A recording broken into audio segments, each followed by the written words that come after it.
guys, and welcome back to my booktube channel. Today we are going to be doing a book review for The Hammer of Thor. So let's just get right into it. So Magnus and Samira are talking, and Samira needs to go do her Valkyrie duties because like someone is in the middle of a heroic death and stuff like that. And so they both go back to Valhalla. They meet Alex Fierro. And Alex Fierro ends up killing Magnus because Magnus was doing this little bond thing with Randolph where he could see things from Randolph's point of view, but he wasn't actually like there. And if Alex didn't kill him, then he would have died. But like, no, combusted. He would have combusted. So yeah, and they go on a quest to find the Hammer of Thor because Thor knows that it's getting kept by giants.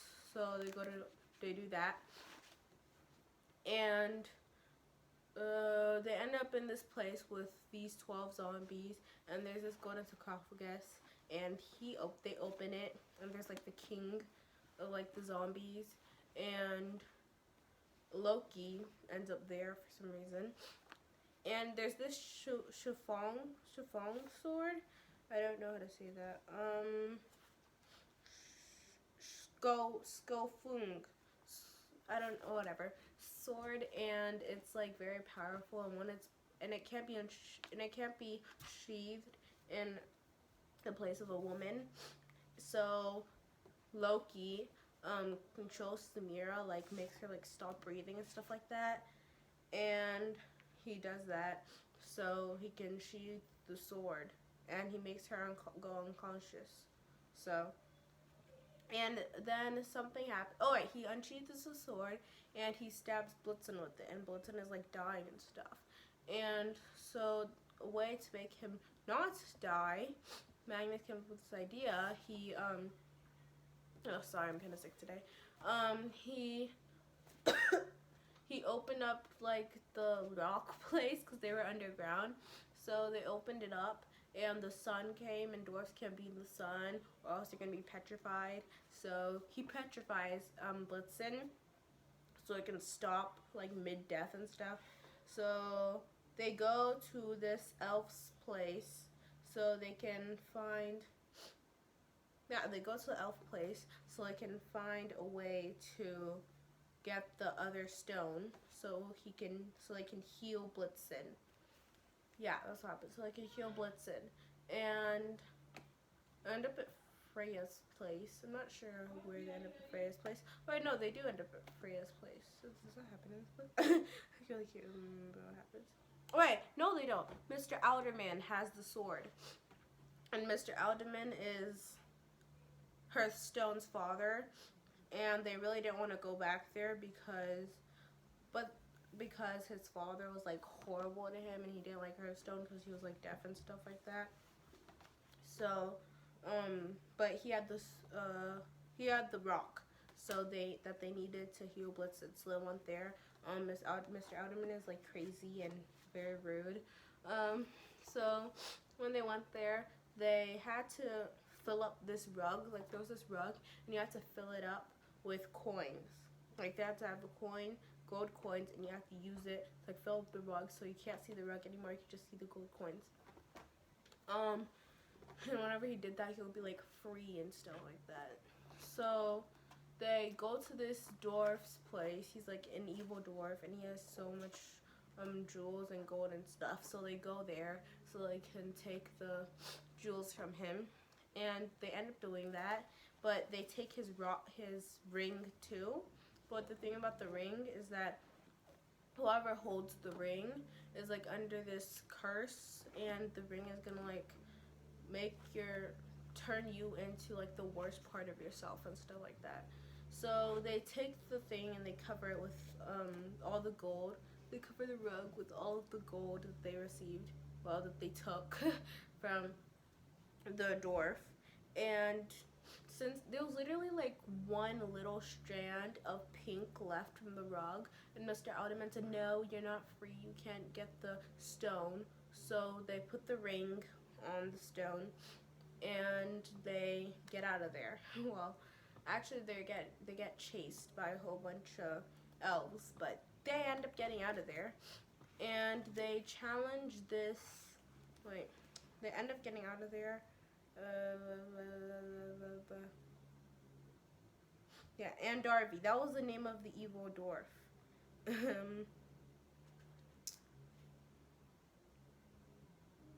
Oh, and Amir. And when they go back, they see Amir. He was actually there. That was the way they got into the elf world, but he was actually there. And so Sam was trying to help him so that he can see. You know, he can see the whole Norse mythology world, because you know, like the mist. It wasn't called the mist. I don't know what it's called here, but it keeps mortals from seeing, you know, the Norse world and stuff like that. So Magnus helps him so that he can see the Norse world without, well, without dying. So, okay, right here. I'm gonna read it because I love this scene so much.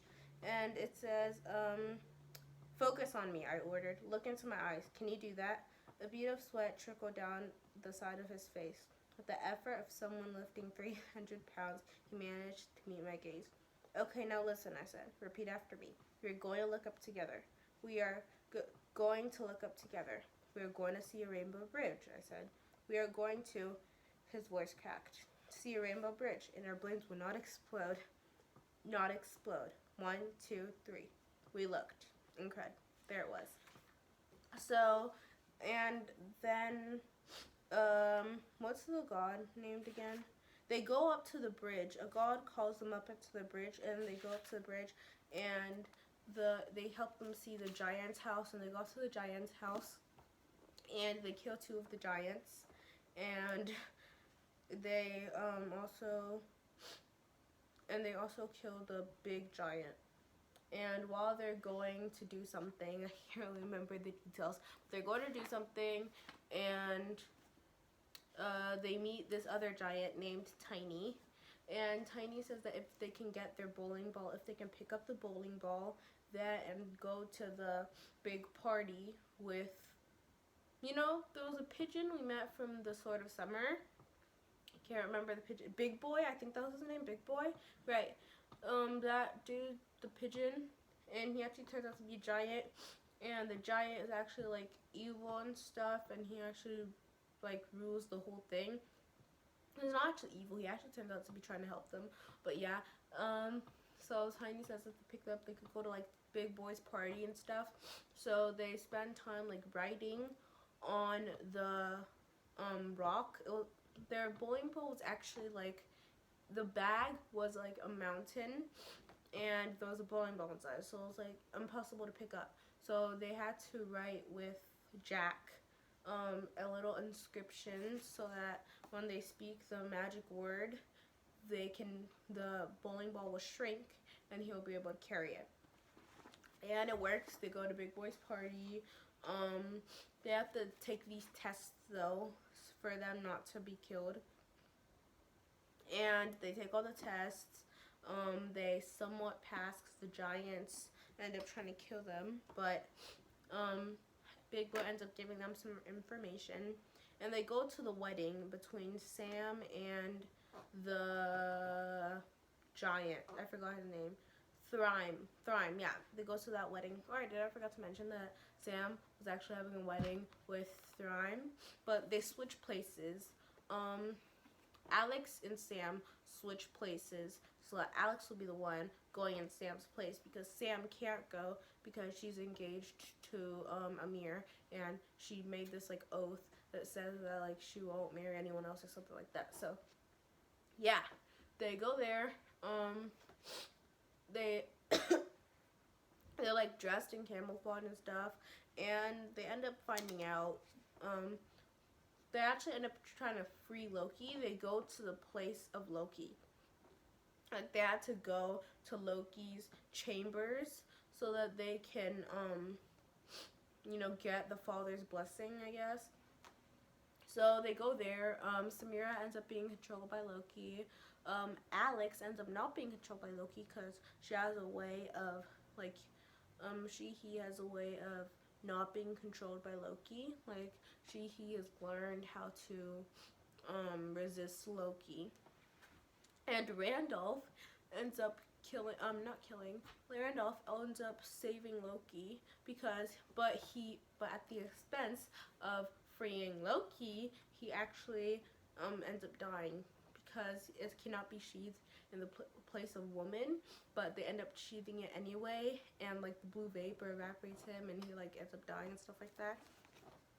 So I was pretty sad when he died, but I was not that sad because it was his fault Blitzen almost died. So, and did he ever think and he did that all to see his family again, but did he ever think, if I die, that means and my family get brought back to life, it won't be worth anything because I won't get to see them. No, he didn't. He didn't think about that. What I thought about was that I want to see my family again. I want to see my family again, stuff like that. So, yeah, that was really sad. Not everyone gets a happy ending. And no, this book actually did not end on a happy ending. Loki ends up being freed while the giants end up dying, and the gods charge in to help when everyone's already all the giants are already killed. So there were no help whatsoever, and they end up partying and celebrating stuff that they helped him get the hammer back.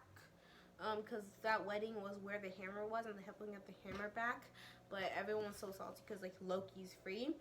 And the book ends when Annabeth and Magnus end up talking because they find out Loki's actually gonna try to use the ship to sail to this place. Use the ship to sail to this place so that to do something. I really don't remember. To get the ship to a place to do something, and they end up talking because Samira and Magnus were talking, and she was like, oh, we need help to, ship stuff. And they end up calling Annabeth because he remembers that Ray said Annabeth will be helpful. And so they call, Annabeth's sad and stuff, It has a Charles of Apollo reference right there. And remember, Rand said that she cannot, I can't talk. Rand said that he cannot sail on waters, because if he does sail on waters, then they'll try to do everything to kill him. So, yeah. Yeah, that's it. And so they end up calling Percy. Yeah, that's where the book ends. It literally ends right. Oh, we should have enough time to help you. At least compare notes. Maybe call in some favors. What favors? Annabeth smiled. I don't know the ocean very well, but my boyfriend does. I think it's time you met Percy. Yeah, and then it goes right to the glossary. So, yeah, that's where the book ends. So, this is the end of today's video. I hope you guys enjoyed. Make sure you like, subscribe, and turn on post notifications so you never miss a video when I upload. And that's all I have to say. See you guys in Wednesday, which is going to be the last day of school. Thank goodness we made it. And I'll see you guys later. Bye.